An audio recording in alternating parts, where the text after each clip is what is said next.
짧고 강렬한 음악.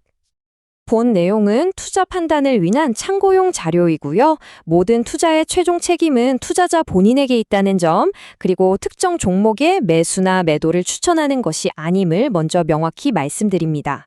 자, 2026년 시장에요. 퍼펙트 스톰이 온다. 이런 얘기가 나오고 있습니다. 이게 무슨 말이냐면 전혀 다른 세 군데에서 시작된 위기가 약속이라도 한 듯이 한꺼번에 우리 시장을 덮치려 하고 있다는 거죠. 주식으로 세상 이해하기에 오신 여러분 환영합니다. 오늘 시장을 뒤흔들고 있는 이 거대한 폭풍의 실체가 도대체 뭔지 감이 아니라 숫자로 한번 제대로 파헤쳐 보겠습니다. 오늘은 먼저 이 퍼펙트 스톰을 이루고 있는 세 개의 전선이 뭔지부터 살펴볼 거고요. 그 다음에 유가, 고용, 그리고 금융 시스템의 균열을 하나하나 짚어보겠습니다. 그리고 가장 중요한 것, 마지막에는 이 폭풍 속에서 어떻게 살아남아야 할지 데이터에 기반한 생존 전략까지 함께 모색해 보시죠. 우리가 시장에서 퍼펙트 스톰이라고 하면요. 보통 서로 전혀 상관없어 보이던 악재들이 동시에 터지면서 그 파괴력을 몇 배로 키우는 그런 상황을 말합니다. 지금 시장이 딱 그런 모습입니다. 중동의 지정학적 리스크가 유가를 밀어올리고 전혀 예상치 못했던 고용 쇼크가 경기 침체 공포를 키우고 있죠. 그런데 그 와중에 금융 시스템 내부에서는 조용한 시한폭탄까지 터지고 있습니다. 이 세 가지가 어떻게 맞물려서 돌아가는지 지금부터 하나씩 뜯어보겠습니다. 자, 첫 번째 전선, 바로 유가입니다. 이건 그냥 유가가 좀 오른다, 이런 차원의 문제가 아니고요. 지정학적인 리스크가 인플레이션이라는 꺼져가던 불씨를 다시 살려내는 아주 위험한 신호탄이라고 봐야 합니다. 지금 상황이 얼마나 심각한지는 카타르 에너지 장관의 이 한마디가 전부 설명해 줍니다. 호르무즈 해협이 봉쇄되면 유가는 $150까지 갈 수 있다. 여러분, 호르무즈 해협 봉쇄는요, 전 세계 원유 공급망에 목을 조르는 거나 마찬가지거든요. 그러니까 유가 $150는 그냥 겁주려는 경고가 아니라 지금 당장 실현 가능한 시나리오가 되어가고 있다는 겁니다. 이 숫자 35%, 이게 그냥 숫자가 아닙니다. WTI 유가의 주간 상승률인데요. 무려 1983년에 선물 거래가 시작된 이래 사상 최대 폭입니다. 이런 속도로 가격이 폭등했다는 건 한마디로 시장이 지금 거의 패닉 상태에 빠졌다는 명백한 증거죠. 저도 2008년 금융위기 때 시장 한복판에 있었습니다만 솔직히 이 정도의 에너지 가격 변동성은 정말 보기 드문 일입니다. 그만큼 심상치 않다는 거죠. 유가를 이렇게까지 끌어올린 건 크게 세 가지 동인으로 볼 수 있습니다.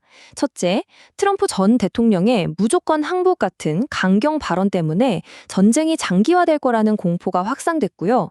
둘째, 실제로 호르무즈 해협을 통과하는 유조선이 급감하면서 사실상 봉쇄 상태에 들어갔습니다. 셋째, 사우디 같은 산유국들은 바로 이 기회를 틈타서 공급량을 줄이고 가격을 대폭 올리고 있는 거죠. 자, 이 표가 아주 중요한데요. 유가 급등이라는 똑같은 현상이 모든 나라에 똑같은 충격을 주는 게 아닙니다. 미국처럼 원유를 수출하는 나라는 오히려 돈을 벌죠. 하지만 오른쪽에 있는 우리나라, 일본, 대만처럼 원유를 거의 100% 수입에 의존하는 나라들은 그야말로 직격탄을 맞게 됩니다. 최근 우리 증시가 유독 힘을 못 쓰는 근본적인 이유 중 하나가 바로 여기에 있습니다. 자, 첫 번째 전선인 유가가 인플레이션을 자극하고 있습니다. 그럼 중앙은행은 이걸 잡으려고 금리를 올려야겠죠. 그런데 바로 그 타이밍에 찬물을 확 끼얹는 데이터가 터져 나왔습니다. 바로 두 번째 전선, 고용 쇼크입니다. 보세요. 위기는 이렇게 서로 연결되고 증폭되는 겁니다. 시장에서는 2월에 일자리가 한 6만 개는 늘어날 거라고 예상을 했거든요. 그런데 막상 뚜껑을 열어보니까 웬걸요, 오히려 9만 2천 개가 줄어들었습니다. 실업률도 예상치를 훌쩍 넘어 4.4%까지 치솟았고요. 이건 단순히 시장 예상이 좀 틀렸다, 이런 미스가 아니라 경제 방향 자체가 꺾였다는 쇼크 수준의 데이터라고 봐야 합니다. 바로 이 지점에서 우리가 가장 두려워하는 단어, 스태그플레이션이 등장하는 겁니다. 유가 때문에 물가는 오르는데 인플레이션, 고용 쇼크를 보니 경기는 침체되고 스태그네이션, 이 두 가지가 합쳐진 최악의 조합이죠.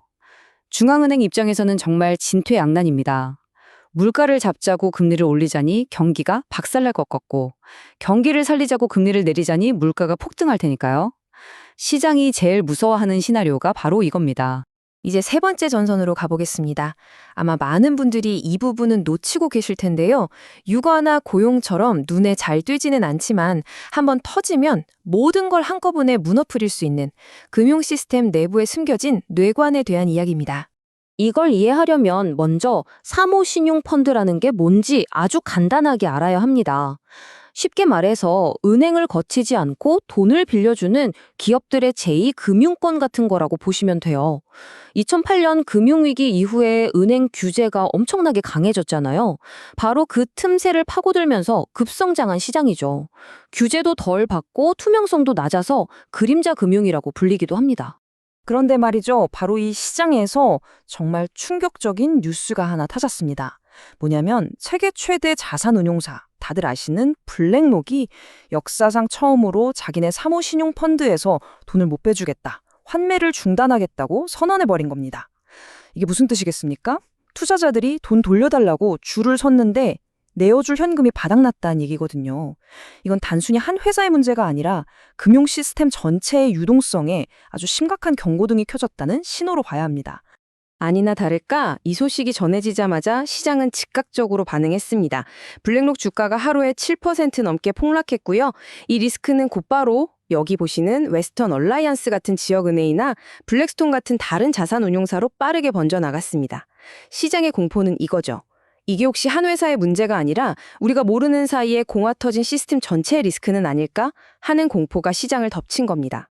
자, 지금까지 퍼펙트 스톰을 구성하고 있는 세 가지 위협에 대해 쭉 살펴봤습니다.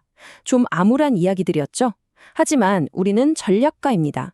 공포에 질려서 아무것도 못하고 있을 게 아니라 이 상황을 숫자로 정확하게 읽고 냉정하게 대응해야만 합니다. 그렇다면 질문은 이겁니다. 이 거대한 폭풍 속에서 우리는 도대체 어떻게 살아남아야 할까요?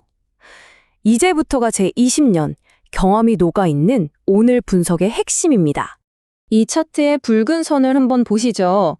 시장의 공포를 숫자로 나타내는 VIX 지수, 이른바 공포지수입니다. 평소에는 저 아래 녹색 선 근처인 15 안팎에서 움직이던 이 지수가 지금 29까지 치솟았습니다. 이 29라는 숫자의 의미는 단순히 시장이 무서워한다가 아닙니다. 이 레벨은요, 알고리즘이 기계적으로 주식을 내다 파는 프로그램 매도를 촉발시키는 말 그대로 준금융위기급 수치라는 뜻입니다.